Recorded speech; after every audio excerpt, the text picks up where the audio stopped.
पर एक बार ना मैं थोड़ा सा बेसिक बता देती हूँ।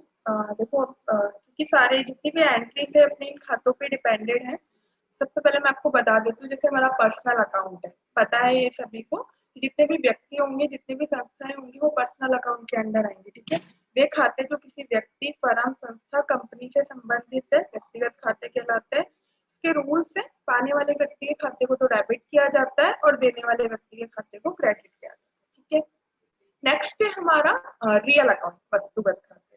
वे खाते जो किसी वस्तु या संपत्ति से संबंधित होते हैं, वस्तुगत खाते कहलाते हैं। यानी हमारा जितने भी असेट्स होती है, ठीक है, जितनी भी वस्तुएं होंगी, कुछ खरीदना बेचना हो गया, कैश हो गया, असेट्स में जैसे कंप्यूटर, लैपटॉप, मशीनरी, फर्नीचर, सब हमारे रियल अकाउंट के अंदर आते हैं। इसका फॉर्मेट क्या होता है कि अगर ये व्यापार में आएगी तो डेबिट होगी और जाएगी तो क्रेडिट होगी। ठीक है, कैसे? अगर हम कुछ खरीदेंगे तो हम उसे डेबिट कर देंगे, अगर कुछ बाहर जाएगा यानी जैसे कुछ सेल हुआ तो हम उसे क्रेडिट कर देंगे। जैसे कि हमने एंट्रीज की है कि परचेज को हम डेबिट से शो करते हैं और सेल्स को हम क्रेडिट से शो करते हैं। ठीक है, नेक्स्ट अकाउंट है हमारा नॉमिनल अकाउंट। नॉमिनल अकाउंट के बारे में मैंने आपको बताया था कि हमारे जितने भी एक्सपेंसेस हैं और जितनी भी इनकम है वो सारी हमारी नॉमिनल अकाउंट के अंदर आती है। ठीक है, वे खाते जो व्यापार की आय व्यय एवं लाभ हानि से संबंधित होते हैं। यानी जिस भी कंडीशन में हमारे व्यापार में या तो जैसे एक्सपेंस एक्सपेंस और इनकम, आप सभी जैसे इसमें एग्जांपल दे रखे हैं, बीमा प्रीमियम का खाता, मजदूरी का खाता, गाड़ी भाड़ा खाता, स्टेशनरी खाता, किराया, वेतन, सैलरी, कमीशन, ये सब किसके अंदर आएंगे? नॉमिनल अकाउंट के अंदर। देखो किसी भी एंट्रीज को पढ़ के हमें अच्छे से पता चल जाता है, कोई इतना मुश्किल नहीं है कि हमारे लिए इनकम है या हमारे लिए एक्सपेंस है। ठीक है, कैसे? इसका फॉर्मेट क्या है कि अगर हमारी हानि होती है, यानी हानि का जो अकाउंट होता है उसे हमें डेबिट करना होता है, और क्रेडिट किसे करते हैं? हमारा जो इनकम होती है। तो मैंने आपको बताया था कि जब हानि डेबिट होती है तो हमारा कैश क्रेडिट होता है, और जब हमारे कैश को हम क्रेडिट करते हैं तो हमारा जो कैश का अकाउंट है वो डेबिट हो जाता है। यानी देखो बेसिक सी चीजें आपको इतना समझना है कि जब भी आपकी इनकम होगी तो कैश आएगा और एक्सपेंस होगा तो कैश जाएगा। ठीक है,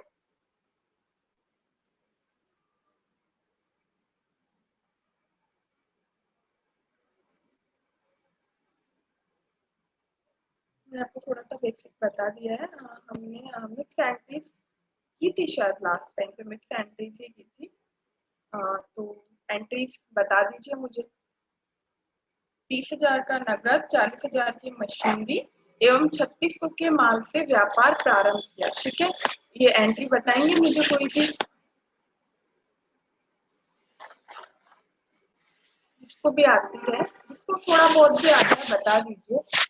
पूरी एक साथ मत बताइए, एक एक करके बता दीजिए। जैसे 30,000 का नगद से व्यापार प्रारंभ किया या 40,000 की मशीनरी से किया, फिर कंबाइन बाद में कर लेंगे। अभी अलग अलग करके बता दीजिए, एंट्रीज कर दीजिए।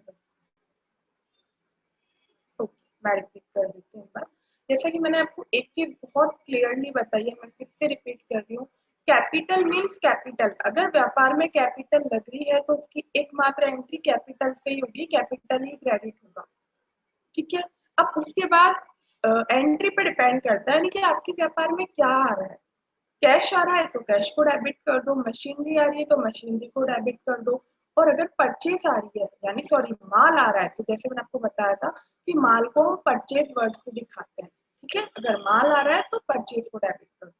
ठीक है, अब जैसे हमारी ये एंट्री की 30,000 का नगद, 40,000 की मशीनरी एवं 3600 के माल से व्यापार प्रारंभ किया। ठीक है, अब इस कंडीशन में क्या हो रहा है कि हमारे व्यापार में तीनों चीजें आ रही है, लेकिन एक्चुअल में क्या आ रहा है? कैपिटल लग रहा है।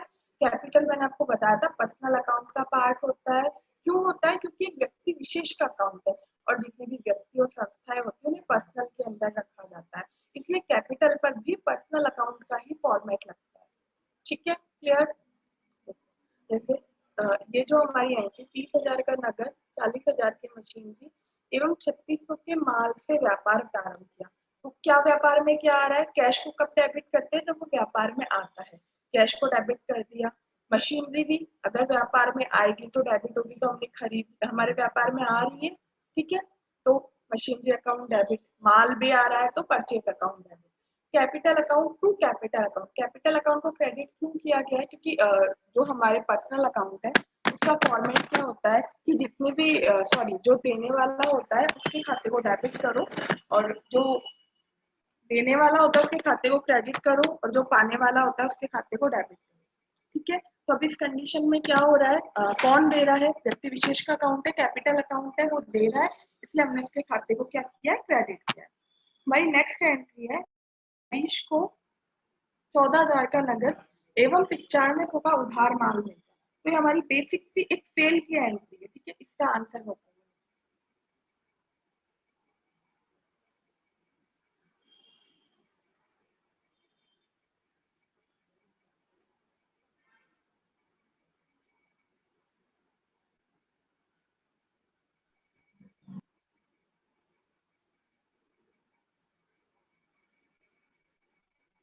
सेल के लिए मैंने आपको बताया था। सेल क्या होता है? सेल क्रेडिट होता है। क्यों? रियल अकाउंट का पार्ट होता है और सेल की कंडीशन में हमेशा व्यापार से बाहर जाती है।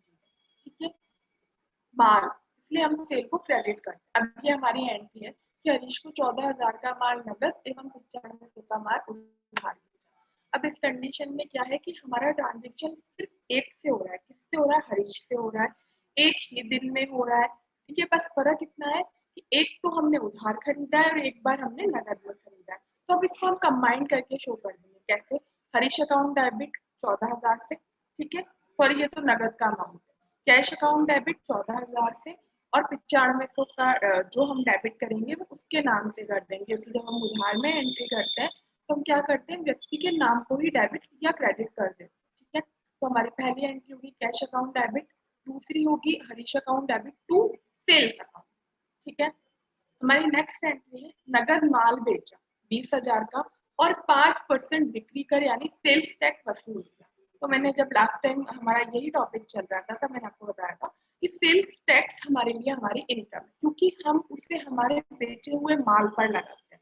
कि अगर हमने 20,000 का माल बेचा है फिर हमने उसे 5% बिक्री कर भी लगा दिया, तो जो 1,000 रुपये हमारे पास एक्स्ट्रा आए हैं वो हमारे लिए क्या है? वो हमारे लिए हमारी इनकम है। ठीक है, तो अब हम इसकी एंट्री कैसे करेंगे? पहले हमारी सेल्स की एंट्री होगी कि हमने कैश प्राप्त किया और सेल की। ठीक है, तो cash account debit to sales account.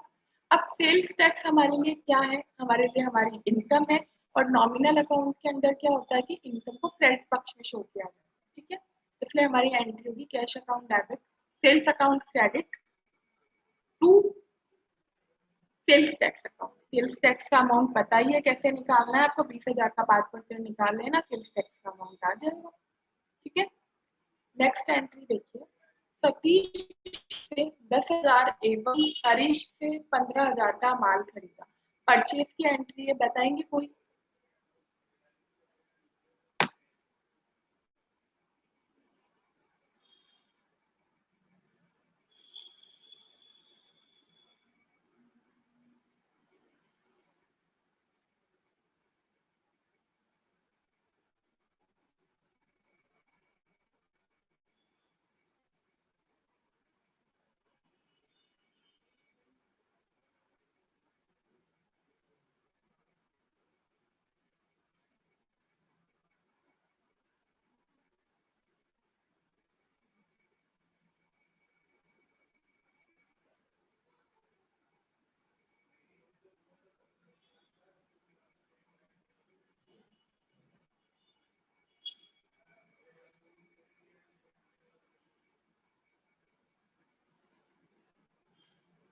बताइए एक नॉर्मल परचेज की,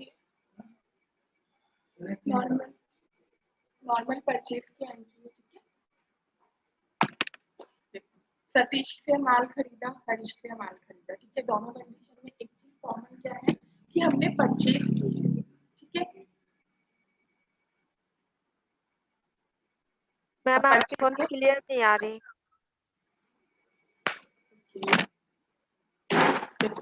यस सतीश मैम, से आपकी वॉइस क्लियर नहीं आ रही। बाकी सबको भी क्या वॉइस क्लियर नहीं आ रही है? आप सभी को वॉइस क्लियर नहीं आ रही है?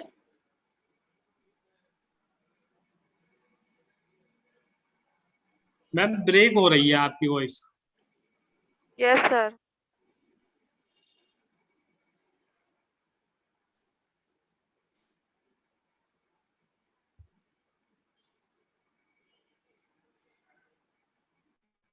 एक बार फिर से कंटिन्यू कर रहा हूँ मैम, देखते हैं।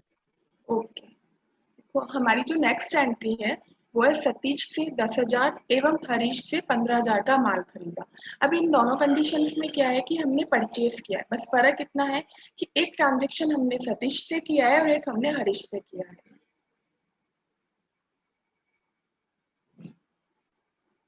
ठीक है, अब सतीश से क्या हमारी जो परचेज की एंट्री होती है कैसे होती है, purchase account debit to Satish से हमने कितने का माल खरीदा, 10,000 का, टू सतीश अकाउंट, ठीक है, टू हरीश अकाउंट। ठीक है, मैंने दोनों आपको एक बार बताया था कि परचेज हमारा क्या है, परचेज हमारा रियल अकाउंट का पार्ट होता है। ठीक है, और परचेज की कंडीशन में माल व्यापार में आता है, इसलिए हमें उसे डेबिट करके शो करना होता है। ठीक है, और सेकेंडरी चीज ये होती है कि आपका ट्रांजेक्शन कैसे हुआ है। तो देखो, माल एक बार हमने सतीश से, एक बार हरीश से, मतलब ये दोनों ही ट्रांजेक्शन हमारे कैसे हुए, उधार में हुए। यहाँ नगद नहीं दिया हुआ है, ठीक है, इसलिए हम इसको उधार मान के करेंगे। और जब हम उधार में ट्रांजेक्शन करते हैं तो हम कैसे करते हैं, व्यक्ति के नाम को क्रेडिट या डेबिट कर देते हैं। ठीक है, जैसे अभी हमने थोड़ी देर पहले जब सेल्स की एंट्री की थी तो हमने क्या किया था, हरीश के नाम को डेबिट किया था, लेकिन अभी हम इसकी एंट्री कर रहे हैं परचेज की। परचेज की कंडीशन में सिर्फ परचेज अकाउंट डेबिट होता है और कैश हो या फिर व्यक्ति का अकाउंट हो, दोनों में से कोई भी जैसे ट्रांजेक्शन के अकॉर्डिंग क्रेडिट हो जाता है। ठीक है, तो एंट्री है purchase account debit to Satish account to Harish. ठीक है, नेक्स्ट एंट्री हमारी नॉमिनल अकाउंट की है, मजदूरी 500 रुपए एवं वेतन 1,000 रुपए नगद चुकाए। ठीक है, एंट्री बताइए कोई भी, इसकी नॉमिनल अकाउंट की एंट्री है। एक्सपेंसेस हैं ये दोनों ही हमारे, मैंने आपको बताया था कि सैलरी हो या फिर मजदूरी हो, वेजेस हो, दोनों ही हमारे लिए हमारे एक्सपेंस होते हैं। और एक्सपेंसेस का क्या होता है, एक्सपेंसेस डेबिट में शो होता है। ठीक है, तो आप में से कोई भी मुझे बताएंगे एंट्री क्या होगी।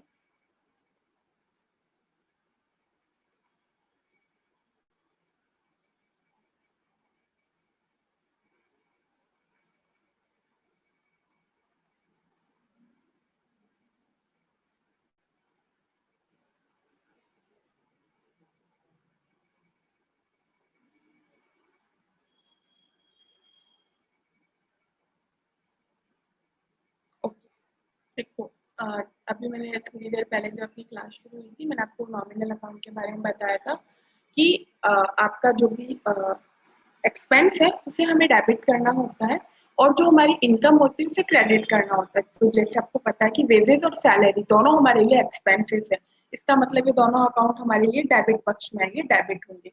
एक चीज मैंने आपको और बताई थी कि एक्सपेंस की कंडीशन में कैश क्रेडिट होता है और इनकम की कंडीशन में डेबिट होता है। क्यों होता है कि जब हम खर्चा कर रहे हैं तो मतलब हमारे पास से पैसा जा रहा है, और अगर हमारे पास इनकम हो रही है इसका मतलब हमारे पास पैसा आ रहा है। तो अभी हम मजदूरी दे रहे हैं, वेतन दे रहे हैं, इसका मतलब हमारा कैश क्रेडिट होगा। तो बेसिक्स की एंट्री है business account debit, salary account debit to cash account. ठीक है, नेक्स्ट एंट्री है 5,000 का फर्नीचर व्यापार हेतु एवं 3,000 का फर्नीचर निजी प्रयोग हेतु नालंदा फर्नीचर मार्ट से खरीद।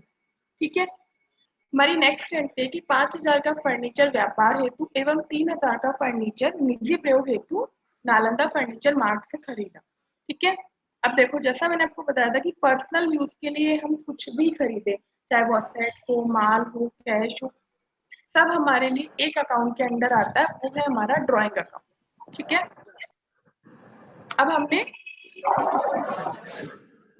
एक तो हमने 2 बार फर्नीचर एक ही जगह से खरीदा है। ठीक है, लेकिन 2 अलग-अलग चीज़ों के। एक हमने व्यवसाय के लिए खरीदा है, एक हमने हमारे पर्सनल यूज़ के लिए खरीदा है। पर्सनल यूज़ इसका मतलब क्या होता है, पर्सनल यूज़? मैम जैसे कि अपने घर के लिए मतलब फर्नीचर मंगाना तो वो ड्राइंग अकाउंट में चला जाता है।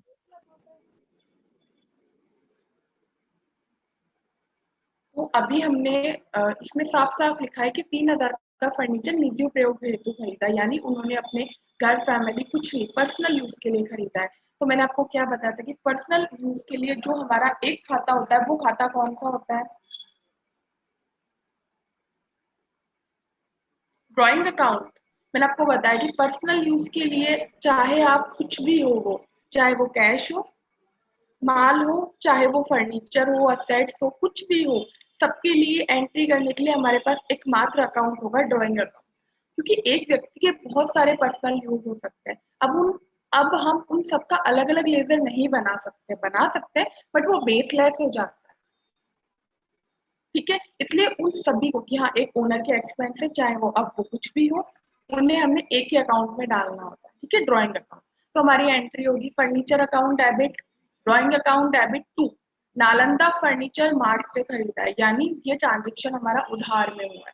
ठीक है, हमारे पास शॉप का नाम दिया गया। अगर ये नगद में होता तो साफ साफ मेंशन किया होता कि नगद खरीदा। ठीक है, तो एंट्री पता ही है, furniture account debit, drawing account debit to Nalanda furniture mart. ठीक है, नेक्स्ट एंट्री हमारी पोस्ट कार्ड 25 रुपए के, लिफाफे 50 रुपए के और डाक टिकट 100 रुपए के खरीदे। ठीक है, वैसे तो हम चाहे तो इन तीनों के परचेज करने की अलग अलग एंट्री बना सकते हैं। ठीक है, लेकिन उससे क्या होगा, जहां हम टैली में इतने अमाउंट की एंट्रीज करते हैं वहां हम 25, 50, 100 रुपए की एंट्री करें तो वो सही नहीं लगता है। इसलिए हम क्या करेंगे कि इन तीनों का एक खाता, अब उस खाते को आप पोस्टेज एक्सपेंस का नाम दे दीजिए या फिर स्टेशनरी एक्सपेंस का नाम दे दीजिए, लेकिन क्या करेंगे इन तीनों का अमाउंट एक साथ जितना भी है 175 रुपए है, ठीक है, उनको हम एक साथ लिख देंगे कि postage expense account debit to cash. ठीक है, नेक्स्ट एंट्री देखिए, धर्मदान में 340 रुपए, नगद में 150 रुपए और 360 रुपए का फर्नीचर दिया। तो चैरिटी हमारे लिए हमारा एक्सपेंस होता है, इस बात का ध्यान रखना, क्योंकि चैरिटी में क्या है, हम दे रहे हैं बस, बेच थोड़ी ना रहे हैं। मतलब हमारे लिए वो हमारे नॉमिनल अकाउंट के अंडर आती है, और नॉमिनल अकाउंट में क्या होता है कि जितने भी हमारे एक्सपेंसेस है उनको डेबिट किया जाता है। इसलिए हम क्या करेंगे, charity account debit to cash account 340 रुपए, माल कितने का दिया 150 रुपए का, तो परचेज अकाउंट कर देंगे टू फर्नीचर 360 रुपए का। ठीक है, मतलब जो व्यापार से बाहर जा रहा है, कैश बाहर जा रहा है, कैश को क्रेडिट कर दो, माल जा रहा है परचेज को क्रेडिट कर दो, फर्नीचर जा रहा है फर्नीचर को क्रेडिट कर दो। और डेबिट में क्या आएगा, चैरिटी अकाउंट। क्यों, देखो एक्सपेंसेस मैंने कितनी बार बोला, एक्सपेंसेस सभी डेबिट होते हैं, और जब एक्सपेंस डेबिट हो जाता है तो हमारा कैश क्रेडिट होता है। अब तो बता दीजिए एंट्री।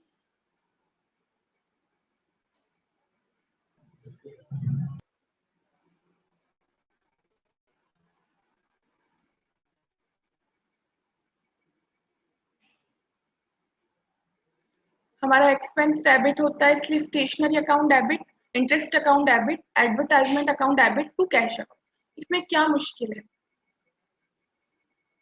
एक्सपेंसिव जितने भी है उन्हें डेबिट करना है, और जब एक्सपेंस डेबिट हो जाते हैं तो हमारा कैश ऑटोमेटिकली क्रेडिट हो जाता है। देखो हमारी जो नेक्स्ट टॉपिक है वो क्या है कि देखो कुछ ऐसी कंडीशंस होती हैं जहां हमारा जो माल है वो बिना बिके व्यापार से बाहर जाता है। ठीक है, तो हमें उन कंडीशंस के बारे में पढ़ना है। देखो अगर माल बिना बिके बाहर जा रहा है तो हमें हमारा स्टॉक तो मैनेज करना पड़ेगा। या तो माल सेल हो तो आप उसको सेल की एंट्री में कर देंगे कि अगर उधार में हुआ है तो व्यक्ति के नाम के हिसाब से, और कैश में हुआ है तो कैश आ ही गया है। बट आपका माल बिका भी नहीं है और बाहर भी चले गया तो आपका स्टॉक तो हो गया कम। तो उस स्टॉक को मैनेज जो हम करना है वो हम कैसे करेंगे, और वो ऐसी कौन कौन सी कंडीशंस होती हैं जहां माल बिना बिके बाहर चले जाता है। तो देखो अभी तक हमने पढ़ा है कि परचेज अकाउंट डेबिट होता है क्योंकि माल खरीदा है। अब ये कुछ ऐसी कंडीशंस हैं जहां माल को क्रेडिट करते हैं, यानी हमारा परचेज अकाउंट क्रेडिट होता है। देखो जैसे यदि विक्रय में वृद्धि करने के उद्देश्य से व्यापारी क्रय किए गए माल में से कुछ या माल मुफ्त या निशुल्क नमूने के रूप में बांटता है, जैसे फ्री सैंपल के रूप में आपने देखा होगा कि बहुत सारे जो शॉप होती हैं उनके जैसे फॉर एग्जांपल हम किसी शॉप पे जाते हैं तो बाहर हम देखते हैं कि डमी पे काफी सारे कपड़े लगे रहते हैं। तो अब वो कपड़े यूज में तो आते नहीं है कि वो बाहर रखे रखे ही वो इतने, क्योंकि वो बाहर गंदे डस्ट में हो जाते हैं, मतलब डिफेक्टेड भी हो जाते हैं, तो वो सैंपल के रूप में होते हैं। प्लस कुछ शॉपकीपर्स क्या करते हैं कि दूसरी जगह दूसरी शॉप वगैरह में खुद का माल दे देते हैं। ठीक है, सैंपल के लिए कि आप देख लीजिए, यूज करके देख लीजिए, अगर अच्छा लगता है तो हम और डिलीवरी वगैरह देंगे, ठीक है। तो वो जो माल कम होता है वो फ्री सैंपल के रूप में होता है। अब आप उन्हें जो दे रहे हैं उनसे आप उनसे पैसे तो लेंगे नहीं, तो माल तो आपका कम हो गया ना, तो उसकी एंट्री हम कैसे करेंगे? ये जो कंडीशंस है ये सब हमारे लिए हमारे एक्सपेंस, अगर हमारा माल बिना बिके व्यापार से बाहर जा रहा है तो वो हमारे लिए हमारा एक्सपेंस है। तो हम एक अकाउंट बनाएंगे जैसे फ्री सैंपल अकाउंट डेबिट। अब ये तो बहुत बेसिक सी चीज है, मैंने आपको पहले भी बताया है कि एक्सपेंसेस सारे डेबिट होते हैं। फ्री सैंपल अकाउंट को हम डेबिट कर देंगे टू परचेज अकाउंट। परचेज मैंने आपको बताया था कि माल के लिए ही यूज होता है, ठीक है। अब इस कंडीशन में क्या है कि माल व्यापार से बाहर जा रहा है तो हमने परचेज को क्रेडिट कर दिया। नॉर्मली जब हम माल खरीदने की एंट्री करते हैं तो हम परचेज अकाउंट को डेबिट कर देते हैं।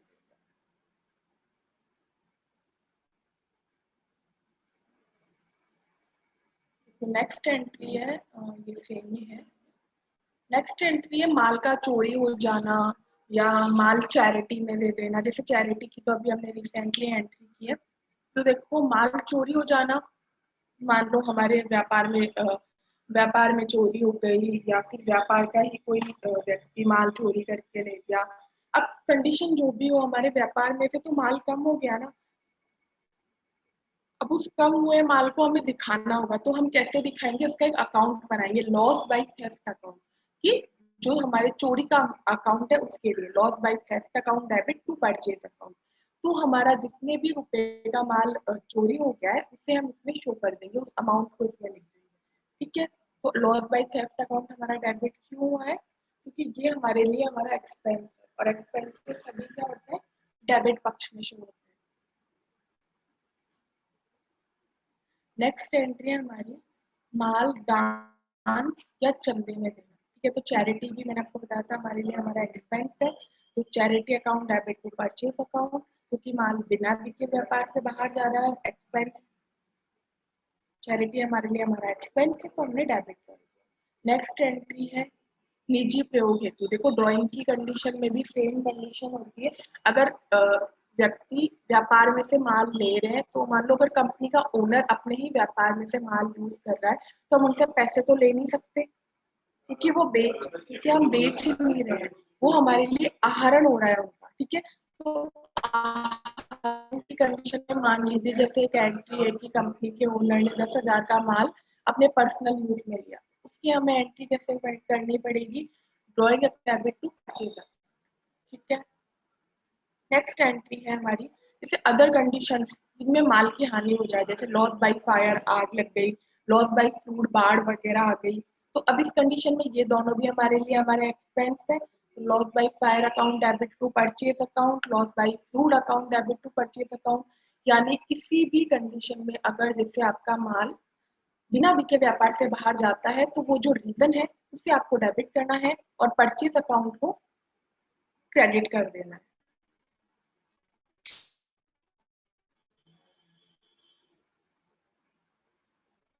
जिस भी रीजन से माल बिना बिके बाहर जा रहा है, देखो ये तो 5 से 7 तो मैंने आपको रीजन दिए, उसके अलावा अदर भी रीजन हो सकते हैं। तो उन रीजन का एक अकाउंट बनाइए और उसे डेबिट कर दीजिए एक्सपेंस समझ के, और अदर को टू परचेज अकाउंट क्रेडिट कर दीजिए कि माल व्यापार से बाहर गया, ठीक है।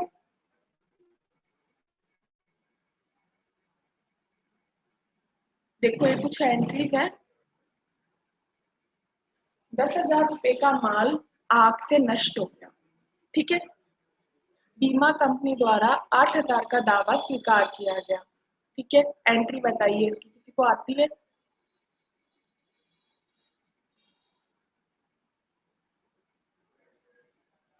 देखो अभी मैंने बताया था कि 10,000 रुपए का माल आग से नष्ट हो गया, ठीक है। तो उसकी हमें क्या, कौन सी खाता बनेगा आग के लिए? लॉस बाय फायर अकाउंट, ठीक है, कि हमारा जो लॉस हुआ है वो आग की वजह से हुआ है। Loss by fire account debit to cash account, sorry purchase account, क्योंकि माल बाहर गया है, ठीक है। और अमाउंट लिख देंगे हम 10,000। अब ये बीमा स्वीकार करने की कोई एंट्री नहीं होगी, ठीक है, क्योंकि हमने जो दावा किया था ये हम पहले में उन्हीं चीजों की एंट्री करते हैं जिसमें कुछ ट्रांजेक्शन हुआ होता है। अब ये जब वहां से पैसे आएंगे तो हम उसकी एंट्री करेंगे, ठीक है। नेक्स्ट एंट्री है स्वामी ने 3,000 रुपए का माल व 5,000 रुपए नगद निकाले।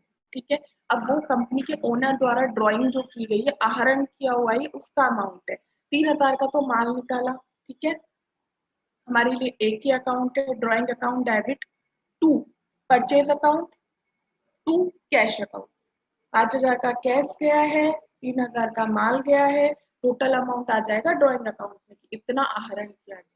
ठीक है, नेक्स्ट एंट्री है 10,000 रुपए का माल कर्मचारी द्वारा चुरा लिया गया। तो चुराने के लिए कौन सा, लॉस बाय थेफ्ट अकाउंट। ये हमारा जो लॉस हुआ है वो किसकी वजह से हुआ है, चोरी की वजह से हुआ है। ठीक है, लॉस बाय थेफ्ट अकाउंट के लिए क्या होगा, loss by theft account debit to purchase account. चोरी की वजह से व्यापार से माल बाहर गया, 10,000 का अमाउंट आ जाएगा। नेक्स्ट एंट्री है हमारी 6,000 रुपए का माल दान में दिया, यानी चैरिटी। चैरिटी के लिए मैंने आपको बताया कि हमारी जो चैरिटी है वो नॉमिनल अकाउंट के अंडर आएगी। कैसे आएगी, एक्सपेंस है हमारे लिए, वैसे तो ये सारे भी एक्सपेंस ही हैं। तो charity account debit to purchase account, क्योंकि दान दिया है, बेचा तो नहीं है, बिना बिके व्यापार से बाहर गया है, तो परचेज अकाउंट को क्रेडिट कर दिए। परचेज और सेल माल के लिए ही यूज होती है। ठीक है, बस फर्क इतना है कि परचेज हम खरीदते टाइम यूज करते हैं और सेल्स हम बेचते टाइम।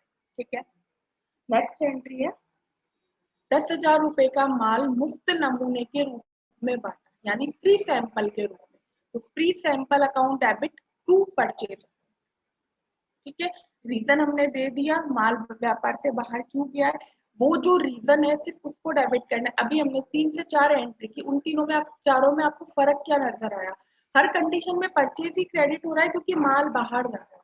ठीक है, लेकिन फर्क क्या है, बस रीजन चेंज हो गया। एक बार आग की वजह से, एक बार दान कर दिया हमने, एक बार किसी ने चुरा लिया, अब एक बार हम फ्री सैंपल के लिए दे रहे हैं, तो free sample account debit to purchase. Next entry है हमारी आहरण हेतु 1,000 रुपए नगद व 500 रुपए का माल निकाला। सेम ऊपर वाली एंट्री है, drawing account debit to cash account to purchase. बिना बिके व्यापार से माल बाहर जा रहा है तो हम उसे क्रेडिट कर देंगे, चाहे वो माल बाहर जा रहा हो, कैश बाहर जा रहा हो। ठीक है, परचेज अकाउंट अभी तक जितनी भी एंट्रीज है सब में डेबिट हुआ है। क्यों हुआ है, क्योंकि हम एंट्री ही करते हैं कि हमने ये खरीदा, हमने माल खरीदा। माल खरीदने की एंट्री होगी तो परचेज डेबिट होगा, लेकिन जब माल के व्यापार से बाहर जाने की एंट्री होगी तो हम परचेज को क्रेडिट कर देंगे।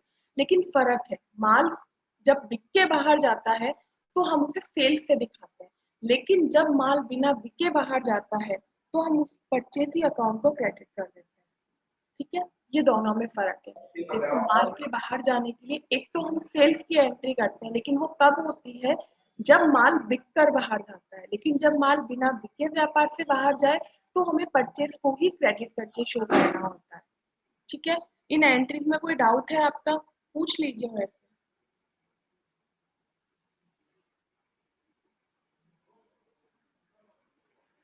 देखो, बस इतना सा क्लियर रखना कि अगर माल बिक के बाहर जा रहा है, पहली बात तो माल के लिए दो यूज होते हैं, दो जो अकाउंट्स, एक परचेज का, एक सेल का। अगर माल खरीदा जा रहा है तो परचेज, और माल बेचा जा रहा है तो सेल। लेकिन अगर माल बिना बिके ही व्यापार से बाहर जा रहा है तो फिर वहां सेल्स नहीं, वहां परचेज क्रेडिट हो जाएगा। इतना सिंपल सा है, और ज्यादा कुछ नहीं करना है आपको। जब आप परचेज को क्रेडिट करो, इन सभी कंडीशन में आपने देखा होगा एक कॉमन लेजर है परचेज, बस रीजन चेंज हो गया। तो रीजन अपने अकॉर्डिंग, जो भी आपके पास रीजन हो, आप उस रीजन को डेबिट कर दीजिए। क्यों, क्योंकि वो नॉमिनल, वो हमारे लिए एक्सपेंस है। आज अगर हमारा माल आग से नष्ट हो गया तो सीधी सी चीज है कि वो हमारे लिए हमारा खर्चा हो गया, एक्सपेंस हो गया। इन एंट्रीज में या इससे पहले जो हमने एंट्रीज की, कोई भी डाउट है तो पूछ लीजिए। देखो, आप पूछते नहीं हो बट आपके डाउट्स तो रहते ही हैं, तभी तो आप एंट्रीज का आंसर नहीं दे पाते हो। मैम इन एंट्रियों में मतलब परचेज क्रेडिट हो रहा है, हम्म, ये इसीलिए हो रहा है ना क्योंकि हम सेल करते हैं तो हमारी मतलब पैसा आता है, लेकिन जब ये वैसे परचेज हो रहा है तो उसमें पैसे नहीं आते, इसलिए वो क्रेडिट हो जाता है, परचेज क्रेडिट हो जाता है। हाँ, परचेज क्रेडिट इसलिए कर रहे हैं हम। देखो, हम परचेज को डेबिट कब करते हैं, जब हम माल खरीदते हैं। हम माल को ना गुड्स नहीं बोलते, वैसे माल को हम गुड्स ही बोलते हैं, लेकिन जब हम टैली में माल की एंट्रीज करते हैं तो हम उसे परचेज से शो करते हैं। और जब हम उसे बेचते हैं तो हम उसे सेल से शो करते हैं। लेकिन जब माल बिना बिके व्यापार से बाहर जाए तो हमें उसे कैसे शो करना पड़ता है, हमें परचेज को क्रेडिट करके शो करना होता है। बस इतना सा फर्क है। Okay ma'am, thank you.